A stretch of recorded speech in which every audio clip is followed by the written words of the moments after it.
ఓం నమో గురుభ్యో నమ. మరొక తత్వం నుంచి మీకు బయలై ఉన్నదిరా బ్రహ్మము బయలై ఉన్నదిరా అనే శ్లోకాన్ని 2 చరణాలు మీ ముందుకు వస్తాను. బయలై ఉన్నదిరా బ్రహ్మము బయలై ఉన్నదిరా, బయలై ఉన్నది భ్రాంతులుడగితే, బయలై ఉన్నది భ్రాంతులుడగితే, పాయరహితమై కన్నుల ముందరా బయలై ఉన్నదిరా బ్రహ్మము బయలై ఉన్నదిరా.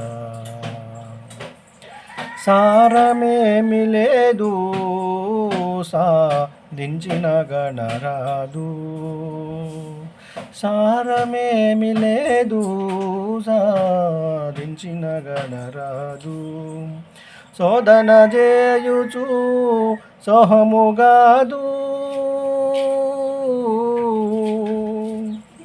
శోధన చేయుచు సోహముగాదు,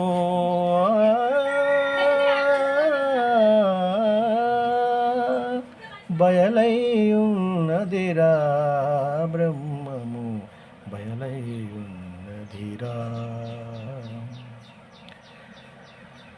బయలై ఉన్నది భ్రాంతులుడగితే, బయలై ఉన్నది భ్రాంతులుడగితే, పాయరహితమై కన్నుల ముందరా బయలై ఉన్నదిరా బ్రహ్మము బయలై ఉన్నదిరా.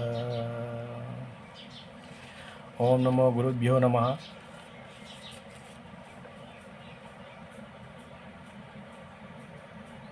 బయలై ఉన్నదిరా బ్రహ్మము బయలై ఉన్నదిరా అని అంటున్నారు. ఆ గురుమంత్రం ఏదైతే చూస్తామో, బయలు అనే మార్గాన్ని మనం ఎప్పుడైతే చేరుకుంటామో ఆ రోజు మనకు దృఢమైనట్లు. ఆ బయలనే మార్గాన్ని చూడకుంటే గురుమంత్రము చెప్పినా మీరు చేయకపోయినా అది వ్యర్థమే. గురుమంత్రం సూటి నేరంగి 41 రోజు మండల దీక్షను పూనుకొని ఆ యొక్క గురువు చెప్పిన విధంగా చప్పటి అన్నము, చక్కెర, పప్పు, పలహారాలతో భోజనం చేస్తూ మితిగా తినకుండా, అతిగా తినకుండా మితిగా తినండి. కొంచెమైనా కొంచెం తినండి. ఆ గురుమంత్రాన్ని సాధన చేస్తూ 41 రోజు మండల దీక్షను పూనుకొని బ్రహ్మచర్యంతో చేయాలండి. ఆ బ్రహ్మచర్యంతో ఆ మంత్రాన్ని చేస్తే మీకు అనుగుణంగా, బ్రహ్మచర్యం ఎందుకని చెప్తున్నానంటే, పెళ్ళి అయినవారు పెళ్ళి కానివారైనా సరే ఈ యొక్క జ్ఞానము మనసు నిశ్చలంగా ఆ గురుమంత్రం మీద ధ్యానం చేస్తూ ఆ మంత్రాన్ని మనసులో నింపుకొని ఆ యొక్క దీక్షని, ఆ గురుమంత్రాన్ని మండల దీక్షను చేస్తే ఆ జ్యోతిని చూస్తూ ఆ మనసు 2 కలయికలు ఒకటై నిర్గుణాత్మకై పరిపూర్ణంగా నీ మనసు నిలిచినప్పుడే బయలనే రూపం ఏర్పడుతుందండి. ఆ బయలనే మార్గాన్ని మీరు ఎప్పుడైతే చూస్తారో ఇక్కడ పరమ పదవి మీకు అనుగుణంగా సహజంగా లభించినట్లే. దాన్ని కొంచెం కష్టంగా ఛేదించుకోవాలి.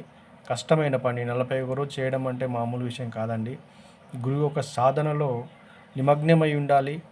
ఆ యొక్క మనసు నిశ్చలంగా నిలిపి ఉండాలి. ఆ మంత్రంతో పాటు ఆధార చక్రం, మూలా చక్రం, ఇలాంటి చక్రాలు 6-7 ఉంటాయి. అది మీకు